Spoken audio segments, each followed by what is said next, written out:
बिस्मिल्लाहिर्रहमानिर्रहीम। अस्सलाम वालेकुम। आज 31 मई बरोज़ बुध हम बात करेंगे दो अहम इशूज़ के हवाले से। सुप्रीम कोर्ट ऑफ पाकिस्तान में वफाकी हुकूमत की अपील खारिज कर दी गई है और अतर मिनल्ला साहब ने बहुत कोशिश की वफाकी हुकूमत को रिलीफ देने की, लेकिन जो दूसरा बेंच था, बेंच के जो बाकी मुअज़्ज़ज़ मेंबरान थे, स्पेशली जस्टिस मुनीब अख्तर साहब, उन्होंने उड़ा दिया वफाकी हुकूमत को। उसकी तफसील मैं आपके साथ शेयर करूँगा। शाहिद खकान अब्बासी भी इख्तिलाफ करते करते करते बिलाखिर उनको भी रिलीफ मिल गया और वो रिलीफ हासिल करने में कामयाब हो गए। और इसी तरीके से सुप्रीम कोर्ट ऑफ पाकिस्तान में एक केस की समाअत थी और जस्टिस मंसूर अली शाह साहब ने चादर और चार दीवारी और घरों के अंदर जो घुसना है और आर्टिकल 14 की जो खिलाफ वर्जी है, इस पर बड़ी अहम जजमेंट जारी की है, फैसला दिया है। उसकी तफसील भी मैं आपके साथ शेयर करूँगा। सबसे पहले तो मैं आपको बताता चलूँ कि हत्क इज़्ज़त का दावा दायर करने के लिए नोटिस जारी कर दिया है पाकिस्तान तहरीक इंसाफ के चेयरमैन इमरान खान की जानिब से, और ये जारी किया गया है वज़ीर सेहत को। और आप जानते हैं कि वज़ीर सेहत ने, वफाकी वज़ीर सेहत ने, अब बदकिस्मती देखें कैसे कैसे लोग, कादर पटेल जैसे लोग हमारे वफाकी वज़ीर सेहत हैं, तो उनकी जानिब से एक प्रेस कॉन्फ्रेंस की गई थी और इमरान खान पर झूठे इल्ज़ामात लगाए गए थे मेडिकल की बुनियाद पर। तो उस पर जो पाकिस्तान तहरीक इंसाफ के चेयरमैन हैं, उन्होंने वज़ीर सेहत अब्दुल कादिर पटेल को 10 अरब रुपए हर्जाने का नोटिस भिजवाया है। नोटिस में कहा गया है कि फौरी तौर पर गैर मशरूत माफ़ी मांगें और 15 रोज़ में इल्ज़ामात वापस लेने का मुतालबा किया गया है। नोटिस में कहा गया है कि अब्दुल कादिर पटेल ने माफ़ी ना मांगी तो कानूनी कार्रवाई आगे बढ़ाएंगे। वज़ीर सेहत अब्दुल कादिर पटेल से हर्जाने में मिलने वाले 10 अरब रुपए शौकत खानम अस्पताल में जमा करवाए जाएंगे, ये कहा गया है इमरान खान की जानिब से। जो हमारा डेफमेशन का कानून है, उसमें पहले नोटिस जारी करना ज़रूरी होता है। अब उसमें ये नहीं होता कि आप क्यों टाइम ज़ाया कर रहे हैं और आपको डायरेक्ट अदालत जाना चाहिए, आपको नोटिस वाले मामले में नहीं पढ़ना चाहिए। बिल्कुल ऐसा नहीं होता, बल्कि आपको नोटिस आप जारी करते हैं तो उसके बाद फिर आप तब ही दावा दायर कर सकते हैं। अगर आपने पहले नोटिस और उनको नहीं इन्फॉर्म किया या आपने उनको पहले एक मौका नहीं दिया, तो फिर आप दावा दायर नहीं कर सकते। तो इस वजह से पाकिस्तान तहरीक इंसाफ के चेयरमैन इमरान खान की जानिब से ये दायर किया गया है। और अब इसमें देखना ये है कि ये जो सारा मामला है, इसमें उनकी जानिब से क्या रिस्पॉन्स आता है। पाकिस्तान तहरीक इंसाफ के चेयरमैन ने ये कहा है कि ऐसे भोंडे और घटिया इल्ज़ामात लगाए गए हैं जिसकी जितनी मजम्मत की जाए वो कम है, और इस वजह से हर सूरत जो है वो 10 अरब रुपए हर्जाना आपसे वसूल किया जाएगा, अदालत के ज़रिए वसूल किया जाएगा और शौकत खाना में जमा करवाया जाएगा। दूसरी जानिब स्पेशल जज सेंट्रल आज़म खान साहब ने जो आज़म सवाती की दरख्वास्त पर, और आज़म सवाती के केस में आज़म सवाती आज पेश नहीं हुए थे, तो उनके नाकाबिल ज़मानत वारंट गिरफ्तारी जारी कर दी है। अदालत ने गुज़श्ता समाअत पर आज़म सवाती के काबिल ज़मानत वारंट गिरफ्तारी जारी किए थे। आज़म सवाती के अदालत में जो स्पेशल प्रोसिक्यूटर थे FIA के, उन्होंने कहा कि आज़म सवाती के नाकाबिल ज़मानत वारंट जारी किए जाएँ, जबकि जो आज़म सवाती के वकला थे, उन्होंने कहा कि आप मुल्क के हालात बेहतर जानते हैं और ऐसे हालात में वो अदालत में पेश नहीं हो सकते, और कोई ज़रूरी नहीं है कि आप नाकाबिल ज़मानत वारंट हर हाल में जारी करें, आप हमारी दरख्वास्त मंजूर करें और इस मामले को पेंडिंग रखें। लेकिन अदालत ने फैसला महफूज करने के बाद जो है वो फ़र्द जुर्म आयद करने के लिए तलब किया हुआ था, तो अदालत ने उनके नाकाबिल ज़मानत वारंट गिरफ्तारी जारी कर दिए और अदालत ने उनको कहा कि मज़ीद रिलीफ नहीं दिया जा सकता। आज़म सवाती के वकील सुहेल खान ने अदालत को बताया कि मेरा आज़म सवाती से रब्ता नहीं हो सका। तफ्तीशी अफसर वारंट की तामील के लिए कहाँ गया, कैसे तामील करवाई। तफ्तीशी अफसर की जानिब से तामील की रिपोर्ट पर वकील का नंबर दिया गया है। जब तामील नहीं करवाई गई तो प्रोसेस को दोबारा दोहराया जाता है। आज़म सवाती की मुस्तकिल रिहाइश इस्लामाबाद में है, आबाई इलाका मानसेरा है। ये दो आज़म सवाती की रिहाइश गाहें हैं और अब नहीं पता कि वो किस हालत में है और किस सूरत में है। तो अदालत ने कहा कि जी हम आपको मज़ीद नहीं इंतज़ार कर सकते और हर सूरत हम आपके ख़िलाफ़ वारंट गिरफ्तारी जारी करेंगे और ये नाकाबिल ज़मानत वारंट गिरफ्तारी होंगे, और हम वारंट गिरफ्तारी में उनको गिरफ्तार करके अदालत पेश किया जाएगा ताकि अगली तारीख पर फ़र्द जुर्म आयद हो सके। तो अदालत ने कोई मौका, बड़ी लंबी डिटेल, जो वकला थे आज़म सवाती के, उनकी जानिब से बड़ी डिटेल अदालत के सामने आर्गू किया गया कि जब आप किसी के पास नोटिस ही नहीं पहुंचा और वो अपने एड्रेस पर अवेलेबल नहीं है, उसके बाद वो किस मुसीबत में है, वो कहीं पे वो अगवा हो चुका है, वो लापता है, कहाँ है, ना मेरा राब्ता है, ना आपको पता है, ना हमारे नोटिस जो प्रोसेस सर्वर है उनको पता है। तो फिर ऐसे हालात में پروسیس کو دوبارہ شروع کیا جاتا ہے، دوبارہ سے نوٹس کیا جاتا ہے. یہ نہیں ہوتا کہ آپ اگلی کارروائی شروع کر دیں. لیکن چونکہ عدالت نے انصاف دینا تھا تو عدالت نے کہا کہ نہیں، ناقابل ضمانت وارنٹ گرفتاری جاری کیے جاتے ہیں اور اب گرفتار کر کے عدالت پیش کرنے کا حکم دیا گیا ہے. احتساب عدالت نے سابق وزیر اعظم شاہد خاقان عباسی، جن کے خلاف اربوں روپے LNG کے ریفرنس تھا اور ہر تاریخ پر شاہد خاقان عباسی ایک ہی بات کرتے تھے کہ نیب کو ختم ہونا چاہیے، اور شاہد خاقان عباسی کے خلاف یہ جو کیس تھا اس میں نیب آرڈیننس میں ترمیم کے بعد اب اس عدالت کو سماعت کا اختیار نہیں. یہ شاہد خاقان عباسی کی درخواست تھی اور یہی شاہد خاقان عباسی کہتے تھے کہ میں میرٹ پر اپنا انصاف لوں گا، میں اس نیب ترمیمی آرڈیننس کا سہارا نہیں لوں گا. لیکن ایسا نہ ہوا. شاہد خاقان عباسی کے خلاف PSO میں غیر قانونی بھرتیوں سے متعلق ریفرنس نیب کو واپس بھجوایا گیا ہے. ریفرنس میں سابق وفاقی وزیر، سابق MD PSO اور سمیت 4 ملزمان نامزد ہیں. اچھا، ان کے خلاف 2 ریفرنس تھے. ایک تھا PSO میں غیر قانونی بھرتیوں کا، یہ کراچی میں ریفرنس تھا، اور اسی طریقے سے ایک ریفرنس تھا ان کے خلاف اسلام آباد میں، وہ LNG ریفرنس ہے. ابھی فی الحال جو غیر قانونی بھرتیوں کا PSO کا ریفرنس ہے اس میں ان کے خلاف ریفرنس ختم ہوا ہے اور وہ ریفرنس واپس بھجوایا گیا ہے.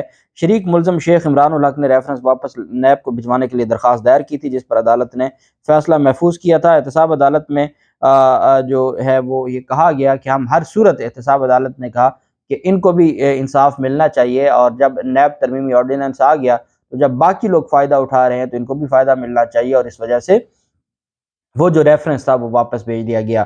تو اب آج پاکستان تحریک انصاف کے چیئرمین عمران خان نے جو 190 ملین پاؤنڈ کیس ہے عمران خان کے خلاف، جس میں کل فواد چودھری نے بھی اپنا بیان ریکارڈ کروایا ہے، شیخ رشید کو بھی طلب کیا گیا تھا، شیخ رشید پیش نہیں ہوئے تھے. اس کیس میں عمران خان کی عبوری ضمانت آج تک تھی، 31 مئی تک. 2 رکنی بینچ نے جو عبوری ضمانت دی تھی جب سپریم کورٹ آف پاکستان نے ان کو واپس بھیجا تھا اسلام آباد ہائی کورٹ میں، تو آج دوبارہ عمران خان کی وہاں پر پیشی ہے. عمران خان کے خلاف جو کیس ہے وہ سرے سے ہی کیس اس وجہ سے نہیں بنتا کہ عمران خان کے خلاف جتنے بھی ثبوت ہیں، جو بھی ایلیگیشن لگایا جا رہا ہے، وہ بطور کابینہ، اس میں supreme court of Pakistan direct involve ہے، اس میں کابینہ پوری کی پوری جو حکومت ہے وہ انوالو ہے، اور اس میں الزام عمران خان پر لگایا جا رہا ہے جو بینیفیشری نہیں ہے، جس نے 1 روپے کا بھی بینیفٹ نہیں لیا. اس کے باوجود پہلے القادر ٹرسٹ کے نام سے کرتے رہے، پھر القادر ٹرسٹ ختم کر دیا اور 190 ملین پاؤنڈ کا الزام شروع کر دیا، جن کو انکوائری سے انویسٹیگیشن میں آ گئے اور بعد میں پتہ چلا کہ القادر ٹرسٹ نہیں، یہ تو 190 ملین پاؤنڈ کا کیس بنتا ہے. تو آپ اندازہ لگائیں. اور اب تو فیصل وابڈا نے اس معاملے کو اٹھایا ہوا ہے، اور فیصل وابڈا تو ایک بات کر رہے ہیں، وہ کہتے ہیں کہ اس میں 2 ہی لوگ انوالو ہیں، یا سابق DG ISI فیض حمید انوالو ہے یا شہزاد اکبر انوالو تھا، اور یہی لوگ سارے معاملات کو دیکھتے تھے. تو اب دیکھنا یہ ہے کہ فیض حمید کو نوٹس بھیجتے ہیں یا نہیں بھیجتے اس کیس میں جو یہ سامنے آیا ہے القادر ٹرسٹ کے نام سے. جبکہ دوسری جانب جو اہم ایک شناخت پریڈ جو ہے پاکستان تحریک انصاف کے کارکنان کی، جو 123 کارکنان کی شناخت پریڈ ہونی تھی، وہ آج ہوگی. پہلے ایک جج صاحب کو تبدیل کر دیا گیا تھا، پھر کل جو نئے جج صاحب تھے ان کو بتایا گیا کہ جی فائل ہائی کورٹ میں گئی ہوئی ہے، فائل ہائی کورٹ سے آئے گی تو تب ہی جا کے ہم اس میں کوئی شناخت پریڈ کر سکتے ہیں. تو آج 123 جو ممبران ہیں، کارکنان ہیں پاکستان تحریک انصاف کے ملزمان، ان کی شناخت پریڈ ہوگی. کچھ کارکنان کی شناخت پریڈ ہو چکی ہے، اور اس میں جو ہے وہ جن کارکنان کی شناخت پریڈ ہوئی ہے اس میں 9 مئی حمزہ کیمپ حملے میں ملوث 30 ملزمان کی، راولپنڈی میں یہ 30 ملزمان کی شناخت پریڈ کا جو پروسیس ہے وہ مکمل ہوا ہے. اور اس میں جو 72 ملزمان گرفتار تھے، 21 کو حملے کے وقت موقع سے پکڑا گیا تھا، 22 ملزمان کی شناخت پریڈ کروائی گئی، اور اس میں سابق صوبائی وزیر راجہ راشد حفیظ بھی اور باقی بھی شامل تھے. تو یہ راولپنڈی میں جو پاکستان تحریک انصاف کے کارکنان کی شناخت پریڈ مکمل ہو چکی ہے. لاہور میں بھی آج شناخت پریڈ کا پروسیس ہوگا. جبکہ دوسری جانب آرٹیکل 14 جو بات کرتا ہے پرائیویسی کے رائٹ کی، کہ آپ کسی کی جو پرائیویسی کو ڈسٹرب نہیں کر سکتے، جو کیس ججز آڈیو لیکس کا ہے اور جس کے بارے میں نے آپ کو 1998 کی سپریم کورٹ کی ججمنٹ بتائی تھی، اب اس میں جو ایک کیس تھا، یہ ضمانت کا کیس تھا. اس کیس میں اور یہ جسٹس منصور علی شاہ صاحب اس کو ہیڈ کر رہے تھے، ڈویژن بینچ تھا. اس میں یہ تھا کہ ایک شخص نے گھس کر ڈکیٹی کی نیت سے کسی کے گھر پر حملہ کیا تھا، تو اس کی ضمانت خارج کی. اس میں کہا گیا जस्टिस मंसूर अली शाह साहब की जानिब से कि रियासत के तमाम अज़ा बशमूल अदलिया को ऐसे कवानीन को नाफिज करना चाहिए जो घर की राजदारी का तहफ़्फ़ुज़ करते हैं, क्योंकि शहरियों को उनके घर में तहफ़्फ़ुज़ फराहम करने में नाकामी रियासत की नाकामी के मुतरादिफ होगा। इस वक्त जो चादर और चार दीवारी का तकद्दुस पमाल हो रहा है, जिस पर कल जस्टिस अनवारुल हक पन्नू साहब लाहौर हाई कोर्ट के जज ने कहा कि जिसके घर में तोड़ फोड़ की है पुलिस ने, आप लोग उनके खिलाफ हत्या इज्जत के दावे करें, नुकसान डैमेजेस के दावे करें, तब जाके अगर आप इनके खिलाफ कार्रवाई नहीं करेंगे तो ये इसी तरह से घर तोड़ते रहेंगे। तो जस्टिस मंसूर अली शाह साहब ने भी कहा कि किसी मुआशरे की बदतरीन पोजीशन होगी अगर उसके लोग अपने घरों के अंदर महफूज नहीं है, इसलिए अदलिया समेत रियासत के तमाम इदारों को घर की राजदारी के तहफ़्फ़ुज़ की कवानीन को सख्ती से लागू करना चाहिए। अब अदलिया का क्या कि सर्च और जब वारंट आप जारी करते हैं तो उस वक्त आपको बहुत सोच समझ के सर्च वारंट देना होगा, किसी की राजदारी का जो तहफ़्फ़ुज़ है वो डिस्टर्ब ना हो। आर्टिकल 14 पे ये जजमेंट दी गई है 5 सफ़ात पर मुश्तमिल मंसूर अली शाह साहब की, क्योंकि अब शायद मंसूर अली शाह साहब की जजमेंट पर ही अमल दरामद करते हुए ये कुछ खौफ खुदा करें। सुप्रीम कोर्ट में अब पेशावर हाई कोर्ट के एडिशनल जजेस की तकर्री के खिलाफ पेशावर हाई कोर्ट के फैसले को बरकरार रखते हुए वफाकी हुकूमत की अपील को खारिज किया है। जस्टिस मुनीब की सरबराही में 3 रुकनी बेंच था। जस्टिस अतर मिनल्ला साहब और जस्टिस मोहम्मद अली मजहर साहब इसका हिस्सा थे। सुप्रीम कोर्ट ने 2-1 की अक्सरियत से दरखास्तें खारिज कर दी। जस्टिस मुनीब और जस्टिस मोहम्मद अली ने दरखास्तें खारिज की, जबकि अतर मिनल्ला साहब ने अक्सरियती फैसले से इख्तिलाफ किया। एडिशनल अटॉर्नी जनरल ने अदालत को बयान दिया कि पार्लिमानी कमेटी ने ये एडिशनल जजेस की तैनाती थी, एडिशनल जजेस की तैनाती चीफ जस्टिस और जो जुडिशल कमीशन ऑफ पाकिस्तान था उन्होंने करके पार्लिमानी कमेटी को भेज दी। पार्लिमानी कमेटी ने वो मुस्तरद कर दी कि हमारे पास एजेंसीज की रिपोर्ट है और उनको हमने मद्देनजर रखा है।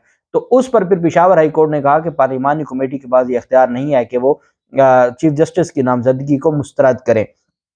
इस पर फिर ये मामला आया था सुप्रीम कोर्ट में। सुप्रीम कोर्ट में एडिशनल अटॉर्नी जनरल ने अदालत को बताया कि पार्लिमानी कमेटी ने जस्टिस फहीम वली, जस्टिस एजाज और जस्टिस कामरान की मंजूरी दी है। जस्टिस मुनीब ने रिमार्क दिया कि मुतल्लिका हाई कोर्ट के चीफ जस्टिस ही वो मजाज अथॉरिटी हैं जो जजेस की तकर्री की नामजदगी का हक रखते हैं। जस्टिस अतर मिनल्ला साहब ने आर्टिकल 175 मार्क्स दिए। जस्टिस अतर मिनल्ला साहब ने कि आर्टिकल 175 के तहत कहाँ लिखा है कि जजेस की नामजदगी का इख्तियार सिर्फ मुतल्लिका हाई कोर्ट के चीफ जस्टिस को हासिल है। मैं जब chief justice Islamabad high court था तो जुडिशल कमीशन के हर रुकन से मुशावरत करता था। जस्टिस मुनीब ने कहा कि क्या जजेस की तकर्री में अंधाधुंध सीनियोरिटी के असूल को देखा जाएगा और काबिलियत को बलाए ताक रख दिया जाएगा? क्या जजेस की तकर्री में सीनियोरिटी असूल के मुताबिक मेरिट को नहीं देखना चाहिए? क्या जुडिशल कमीशन के मामलात पर पार्लिमानी कमेटी बराए जजेस तकर्री जुडिशल रिव्यू कर सकती है? क्या पार्लिमानी कमेटी जुडिशल कमीशन को तजवीज़ दे सकती है? जस्टिस मोहम्मद अली मजहर ने कहा कि पार्लिमानी कमेटी सिर्फ जुडिशल कमीशन की सिफारिश की मंजूरी करती है।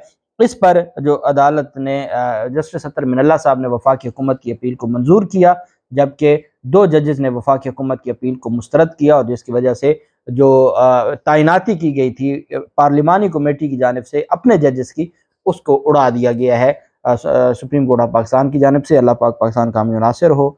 बहुत शुक्रिया। अल्लाह हाफिज़। पाकिस्तान जिंदाबाद।